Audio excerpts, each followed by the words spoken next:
Kisah dalam Al-Quran.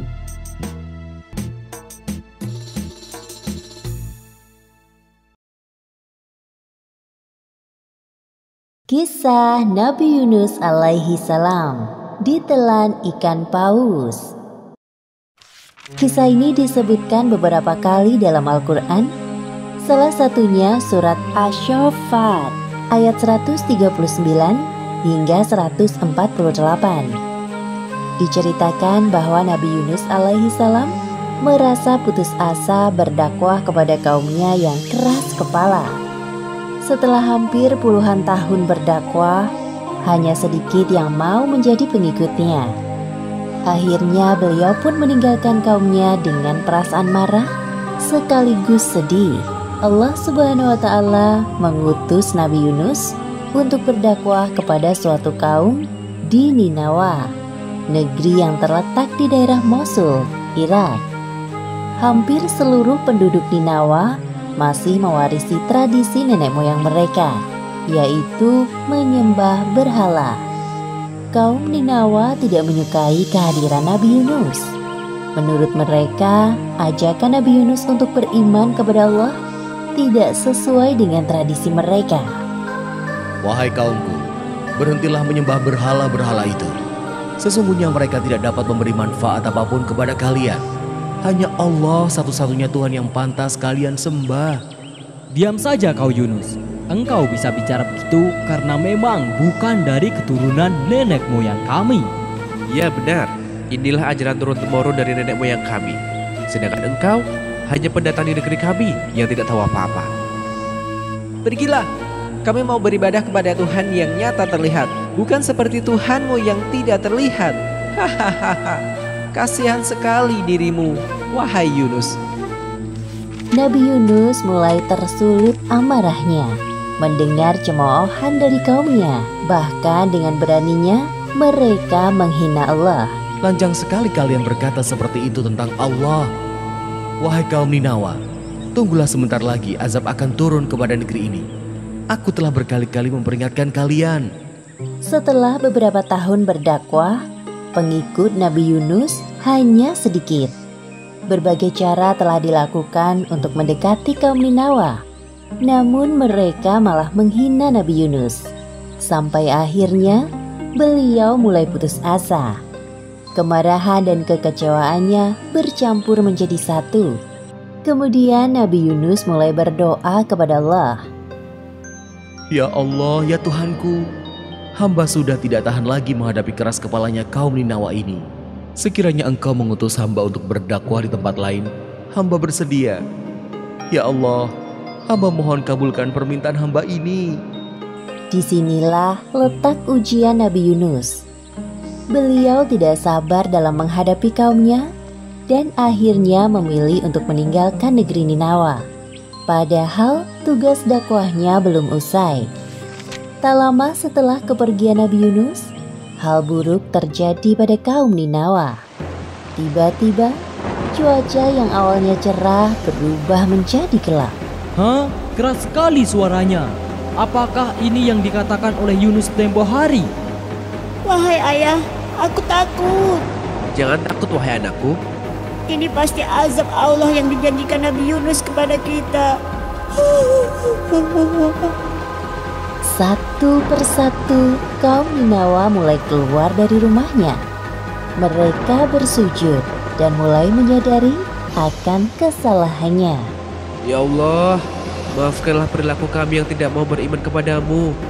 Kami sudah zalim kepada Yunus, Nabi utusanmu. Ya Allah, ampunilah perbuatan kami. Kami sungguh-sungguh bertaubat kepadamu. Ya Allah. Kemudian Allah tidak jadi menurunkan azab kepada penduduk negeri Ninawa. Seperti yang disebutkan dalam Al-Quran, surat Yunus ayat 98. Ketika mereka, kaum Yunus itu beriman, kami hilangkan dari mereka azab yang menghinakan dalam kehidupan dunia. Dan kami beri kesenangan kepada mereka sampai waktu tertentu.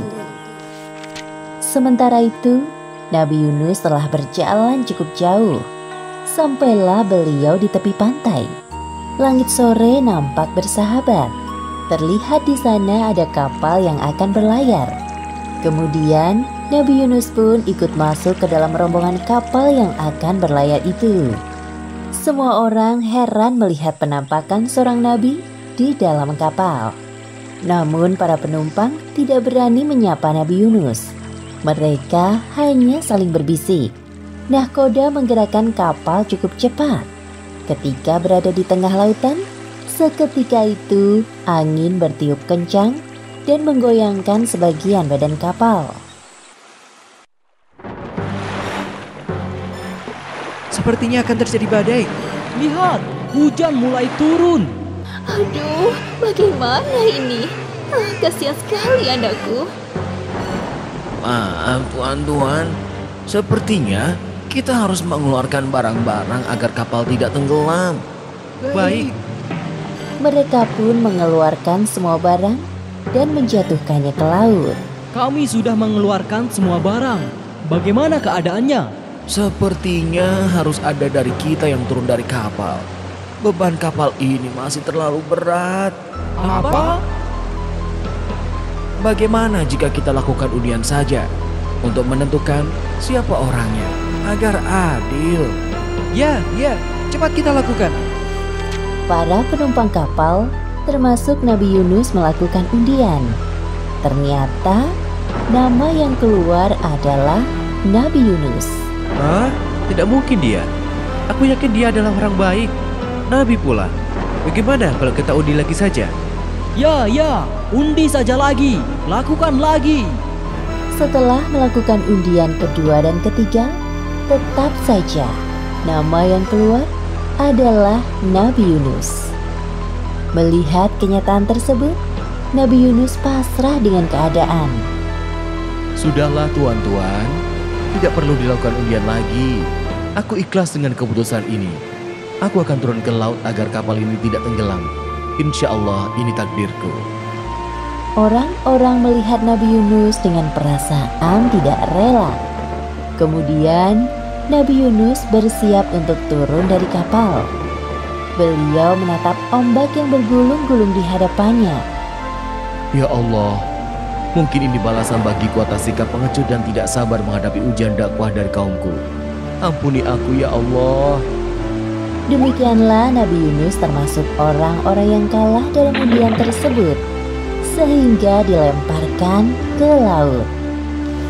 Setelah Nabi Yunus menceburkan diri ke tengah laut, tak lama kemudian muncul seekor ikan paus yang sigap menelan beliau. Nabi Yunus pingsan selama beberapa hari di dalam perut ikan paus.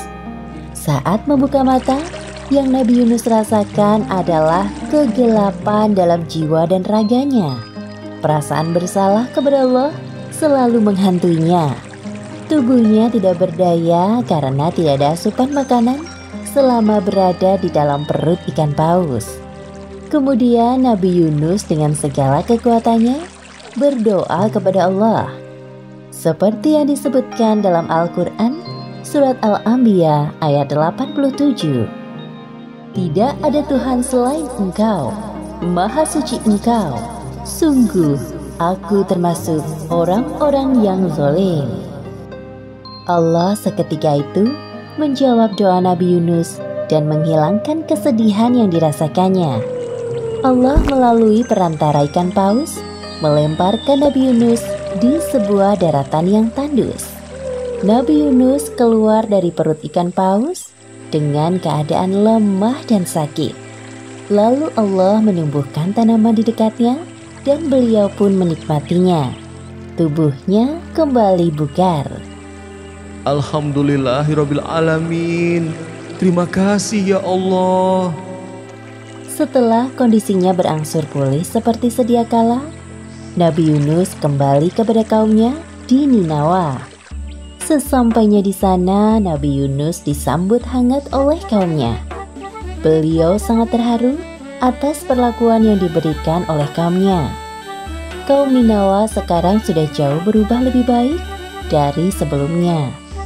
Mereka hanya beriman kepada Allah Subhanahu wa Ta'ala. seperti yang disebutkan dalam surat Asy-Syaffat ayat 147 hingga 148. Dan kami utus dia kepada 100.000 orang atau lebih, sehingga mereka beriman. Karena itu, kami anugerahkan kenikmatan hidup kepada mereka hingga waktu tertentu. Demikianlah akhir kisah Nabi Yunus alaihi salam. Hikmah yang dapat kita ambil dari kisah ini: pertama, hendaknya kita belajar untuk bersikap sabar dalam menahan amarah. Kedua, Allah mengabulkan doa hambanya yang bermasalah dengan syarat seorang hamba tersebut harus bersungguh-sungguh dalam beribadah kepadanya. Wallahu a'lam bishawab. Assalamualaikum. Kalau teman-teman belum subscribe, yuk klik tombol subscribe warna merah. Gratis loh. Jangan lupa klik juga gambar loncengnya ya, supaya teman-teman bisa tahu video-video baru di